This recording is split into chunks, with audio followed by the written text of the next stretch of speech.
بسم اللہ الرحمن الرحیم۔ صبر ایوب علیہ السلام۔ حضرت ایوب علیہ السلام اللہ تعالیٰ کے مشہور و معروف اور برگزیدہ نبی گزرے ہیں۔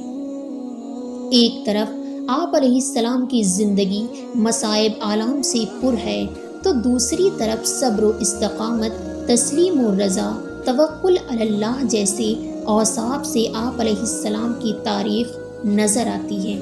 چنانچہ آج بھی عام طور پر لوگوں میں صبر ایوب علیہ السلام مشہور ہے۔ حق تعالیٰ نے اسی وجہ سے قرآن پاک میں ان الفاظ میں تذکرہ فرمایا، ہم نے ایوب علیہ السلام کو بہت صبر کرنے والا پایا، گویا صبر کا لقب آپ علیہ السلام کو حق تعالیٰ نے دیا۔ اس کے علاوہ آپ علیہ السلام کو نعیم العبد ایوب علیہ السلام بہت اچھا بندہ تھا کا خطاب بھی اللہ تعالیٰ کی طرف سے عطا کیا گیا۔ لیکن اللہ تعالیٰ نے اپنے مکرم نبی کو جن القاب و خطاب سے نوازا، اس کے مقابلے میں عوام نے آپ علیہ السلام کی تاریخ کو افسانہ بنا دیا اور آپ علیہ السلام کی صحیح حالت معلوم کرنا دشوار ہو گیا۔ آپ علیہ السلام کا زمانہ رسول صلی اللہ علیہ وسلم سے 21 صدیاں پہلے بیان کیا جاتا ہے۔ آپ علیہ السلام انبیاء بنی اسرائیل کے ایک فرد اور حضرت اسحاق علیہ السلام کی اولاد میں سے ہیں۔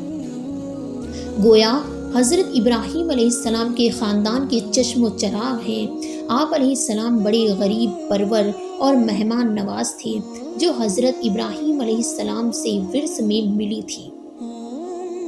قرآن مجید میں آپ علیہ السلام کا تذکرہ 4 سورتوں میں آیا ہے۔ آپ علیہ السلام کے 7 بیٹے اور 7 بیٹیاں تھیں، 1000 اونٹ، 1000 بکریاں، 500 غلام، 500 اہل و عیال تھے۔ آپ علیہ السلام اس وقت مالداروں میں شمار ہوتے تھے اور ہر وقت خدا کی یاد میں مشغول رہتے اور شکر گزاری کرتے۔ شیطان آپ علیہ السلام کی عبادت اور خدا کی شکر گزاری کو دیکھ کر حسد کی آگ میں جلتا اور آپ علیہ السلام کو اپنے فندے میں پھانسنے کی کوشش میں لگا رہتا۔ غیب سے ندا آئی، اعلان، ایوب میرا صالح اور شاکر بندہ ہے، اس پر تیرا کچھ اثر نہیں ہوگا۔ شیطان نے کہا، خدایا تو نے اس کو ثروت و فراغت اور قدرت عطا کی ہے اور اس کی آنکھیں اولاد کے دیدار سے روشن ہیں، پھر تیرا شکر کیوں نہ کرے؟ اگر تو اس سے یہ ساری نعمتیں چھین لے تو ہرگز تجھے یاد نہیں کرے گا اور تیری بندگی سے بیزار ہو جائے گا۔ فرمایا، ابلیس تیرا یہ گمان میرے بندے کے بارے میں غلط ہے۔ شیطان نے کہا، پروردگار عالم، اگر تو مجھے اس کی اولاد اور مال پر تسلط بخشے تو معلوم ہوگا کہ کس طرح بندگی کرتا ہے۔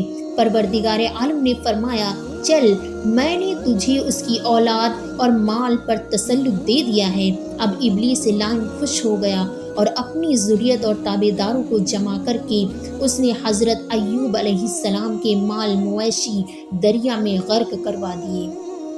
شیطان خود قوالی کی صورت میں حاضر خدمت ہوا اور مویشی ڈوب جانے کی خبر دی۔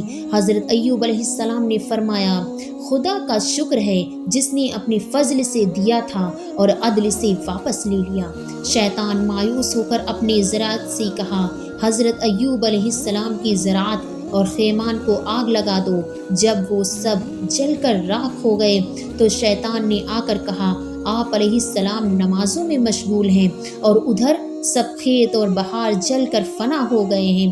حضرت ایوب علیہ السلام وہی جواب دے کر عبادت میں مشغول ہو گئے، بلکہ کمال دل جمعی سے فارغ ہو کر عبادت کرنے لگے۔ شیطان لعین مخزون اور مضطرب ہو کر واپس ہوا اور اس طرح اس نے سب گھر بار کا سامان تباہ و برباد کر دیا۔ واملعون ہر خبر حضرت ایوب علیہ السلام کو دیتا گیا، لیکن حضرت ایوب علیہ السلام پہلے سے بھی زیادہ دل جمعی سے عبادت کرنے لگے۔ حضرت ایوب علیہ السلام کی سب اولاد ایک مکان میں تعلیم میں مشغول تھی۔ شیطان نے مکان ان پر گرا دیا اور فرزند نے سعادت مند اس مکان کے نیچے دب کر جم بھاگ ہو گئے۔ یہ خبر بھی شیطان نے حضرت ایوب علیہ السلام کو دے دی۔ پھر بھی آپ علیہ السلام صابر شاکر ہو کر عبادت میں مشغول رہے اور توکل کی رسی تھامے رکھی۔ ذرا بھی آپ علیہ السلام کے مزاج میں فرق نہ آیا۔ پھر خدا کا امتحان آپ علیہ السلام کے بدن پر آیا۔ شیطان نے کہا، یا خدایا، اب مجھے ان کے بدن پر اختیار دے دے۔ پھر معلوم ہو گیا یا کس طرح عبادت کرتا ہے۔ پروردگار عالم نے فرمایا، بغیر زبان، دل اور کانوں کے میں نے تجھے تسلط دے دیا ہے، یہ بھی تو کر کے دیکھ لے۔ چنانچہ شیطان جادوگر کی صورت میں آیا اور آپ علیہ السلام کی ناک میں پھونک ماری۔ اس کی حرارت سے پورے بدن میں خارش شروع ہو گئی، جس سے گوشت پوشت پھٹنے لگا اور تمام بدن میں کیڑے پڑ گئے۔ لوگوں نے آپ علیہ السلام کو شہر سے باہر ایک جھوپڑی میں ڈال دیا۔ ہر کوئی آپ سے بیزار ہو گیا سوائے بی بی صاحبہ رضی اللہ تعالیٰ عنہا کے۔ انہوں نے کمر بستہ ہو کر آپ علیہ السلام کی خدمت کی۔ جب سب مال و دولت ختم ہو گیا تو بی بی نیک بخت نے مزدوری شروع کر دی۔ آدھی مزدوری خدا کے نام حضرت ایوب علیہ السلام کی تندرستی کے لیے صدقہ دیتی اور آدھی مزدوری پر اپنا وقت گزارتی اور حضرت ایوب علیہ السلام کو کھلاتی۔ جب بھی مزدوری کے واسطے جاتے تو راستے میں شیطان کھڑا ہوتا اور کہتا رہتا، تو جوان ہے، صاحب جمال ہے، اس واسطے مزدوری کرتی ہے اور اپنی جوانی کو تو ایسے آدمی کی خدمت میں برباد کرتی ہے۔ مصر میں ایک دولت مند سردار ہے، اس بیمار کو چھوڑ دے، میں تجھ کو اس سے نکاح میں دے دوں گا اور تجھ کو اعلیٰ مقام تک پہنچاؤں گا۔ وہ بی بی پاک اعتقاد والی اس کی کسی بات کی طرف التفات نہ کرتی، بلکہ واپسی پر وہ سارا حال حضرت ایوب علیہ السلام کو سنا دیتی۔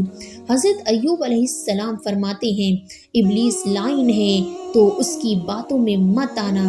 ایک دن ابلیس لائن طبیب کی شکل میں بیوی کے پاس آیا اور بیوی سے کہا، اس بیماری کا علاج تو گوشت اور شراب ہے، اس کے بغیر کوئی علاج نہیں ہے۔ اور بعض نے کہا کہ ایک دن بیوی نے اپنے تھوڑے سے سر کے بال کاٹ کر فروخت کر دیے، یعنی بیچ دیے۔ شیطان طبیب بن کر آیا اور بیوی سے کہا، اس کا علاج میں کرتا ہوں، لیکن شفا مجھ سے سمجھو۔ جب یہ بیماری لمبی ہو گئی تو حضرت ایوب علیہ السلام نے خدا کی جناب میں فریاد شروع کر دی، جیسا کہ ارشاد باری تعالیٰ ہے، یاد کر ہمارے بندے ایوب علیہ السلام کا ذکر جب اس نے اپنے رب کو پکارا، کیا مجھے شیطان نے رنج اور دکھ پہنچایا ہے؟ حضرت ایوب علیہ السلام کو جب شیطان کی طرف سے خبریں پہنچی تو اس وقت انہوں نے خدا سے فریاد کی، اس سے پہلے کہ ان کو اتنی شدت کی بیماری دراز گزری تھی انہوں نے فریاد تک نہ کی تھی۔ 18 سال تک اللہ تعالیٰ کے پیغمبر ایوب علیہ السلام خود درد میں مبتلا رہے اور اپنوں اور غیروں نے چھوڑ دیا۔ ہاں، آپ علیہ السلام کے 2 مفلس دوست صبح شام خیریت اور مزاج پرسی کے لیے تشریف لایا کرتے۔ ایک دفعہ ایک نے دوسرے سے کہا، میرا خیال ہے حضرت ایوب علیہ السلام نے خدا کی بڑی نافرمانی کی ہے، 18 سال سے اس بلا میں مبتلا ہیں اور خدا نے ان پر رحم نہیں کیا۔ پھر اس دوسرے نے شام کو حضرت ایوب علیہ السلام سے وہ بات کہہ دی اور آپ علیہ السلام کو اس بات سے رنج ہوا کہ یہ کیا کہہ رہا ہے، ایسا کیوں کہتا ہے؟ خدا خوب جانتا ہے، میری تو یہ حالت تھی کہ جب 2 بندے آپس میں جھگڑا کرتے دیکھتا تو دونوں خدا کے درمیان میں جھگڑتے اور خدا کے درمیان میں لاتے تو مجھ سے یہ دیکھا نہ جاتا کہ خدا تعالیٰ کے عزیز نام کو اس طرح یاد کیا جاتا ہے، کیونکہ 2 میں سے ایک ضرور مجرم ہوگا اور وہ دونوں اللہ تعالیٰ کا نام لے رہے ہیں، تو میں اپنے پاس سے دے دلا کر ان کے جھگڑے کو ختم کر دیتا تھا۔ خدا کے نام کی بے ادبی نہ ہو اس وقت ایوب علیہ السلام کی حالت یہ تھی کہ چل پھر نہ سکتے تھے، بلکہ پیشاب پاخانہ کے بعد آپ علیہ السلام کی بیوی صاحبہ اٹھاتی۔ ایک دن آپ علیہ السلام کی بیوی صاحبہ نہ تھی تو آپ علیہ السلام کو بڑی تکلیف ہوئی تھی۔ آپ علیہ السلام نے خدا بند کریم کے دربار میں اپنی صحت کے واسطے دعا کی۔ ارشاد باری تعالیٰ ہے، اور ایوب علیہ السلام نے جب پکارا اپنے پروردگار کو، بے شک مجھے بہت تکلیف ہو رہی ہے، حالانکہ تو سب رحم کرنے والوں سے زیادہ رحم کرنے والا ہے۔ پروردگار عالم نے آپ علیہ السلام کی فریاد کو منظور فرما لیا، جیسا کہ ارشاد باری تعالیٰ ہے، بس قبول کیا اس کی فریاد کو اور دور کر دی ہم نے وہ تکلیف جس میں وہ مبتلا تھا، اور دیا ہم نے اس کو اہل اس کا، اور اپنی رحمت سے اتنا ہی اور دے دیا، اس لیے کہ عبدوں کے لیے یادگار ہے۔ حضرت ایوب علیہ السلام نے جب اللہ پاک کے دربار میں دعا کی، اللہ پاک نے ان کی دعا قبول فرمائی، اور حکم ہوا کہ زمین پر پاؤں مارو۔ پاؤں لگتے ہی وہاں سے چشمہ ابلنے لگا، جیسا کہ ارشاد باری تعالیٰ ہے، پاؤں مارو نہانے کا ٹھنڈا اور پینے کا پانی ہے۔ پاؤں مارتے ہی چشمہ جاری ہو گیا، حکم ہوا اس کا پانی پی لو۔ جب پاؤں مارے تو 2 چشمے جاری ہو گئے، ایک نہانے کے لیے اور دوسرا پینے کے لیے، اور نہانے سے بدن کے اوپر کی بیماری دور ہو گئی اور پینے سے اندرونی بیماری چلی گئی، ظاہری اور باطنی عافیت اور کامل تندرستی حاصل ہو گئی۔ حضرت ایوب علیہ السلام نے اللہ پاک سے التجا کی، یا الہی تو ارحم الراحمین ہے، میری حالت پر رحم فرما۔ بی بی صاحبہ جب آئی تو اس سے پہلے حضرت جبریل علیہ السلام حضرت ایوب علیہ السلام کو عمدہ لباس پہنا کر چلے گئے تھے۔ بی بی صاحبہ نے آ کر دیکھا کہ میرے شوہر تو کہیں نہیں ہے، اور کوئی تندرست نورانی چہرے والا بیٹھا ہے۔ وہ پہچان نہ سکی اور دریافت کرنے لگی، اے اللہ کے بندے، یہاں پر اللہ کے نبی جو دکھ درد میں مبتلا تھے، کیا آپ نے انہیں دیکھا ہے؟ واللہ جب وہ تندرست تھے تو آپ جیسے تھے۔ تو آپ علیہ السلام نے فرمایا، وہ میں ہی ہوں۔ بی بی صاحبہ نے کہا، یہ کیسے ہوا؟ آپ علیہ السلام نے فرمایا، یہ خدا کا فضل آ گیا ہے، اور سارا واقعہ بیان کیا۔ آپ علیہ السلام کی 2 کوٹھیاں تھیں، ایک گیہوں کے لیے اور ایک جو کے لیے۔ پروردگار عالم نے 2 قبر بھیجے، ایک سے سونا برسا اور دوسری سے اناج برسا۔ دونوں کوٹھیاں بھر گئیں، ایک اناج سے دوسری سونے سے۔ آپ علیہ السلام نے ارشاد فرمایا کہ حضرت ایوب علیہ السلام نہا رہے تھے کہ آسمان سے سونے کی ٹڈیاں برسنے لگی۔ آپ علیہ السلام نے جلدی جلدی کپڑے میں سمیٹنا شروع کر دیا۔ اللہ پاک نے آواز دی، اے ایوب، کیا میں نے تجھے غنی اور بے پرواہ نہیں بنایا؟ آپ علیہ السلام نے جواب دیا، بے شک یا خدایا، تو نے مجھے بہت کچھ دے رکھا ہے، اس سے غنی اور بے نیاز ہوں، لیکن تیری رحمت سے بے نیاز نہیں ہوں، لیکن اس کا پورا محتاج ہوں۔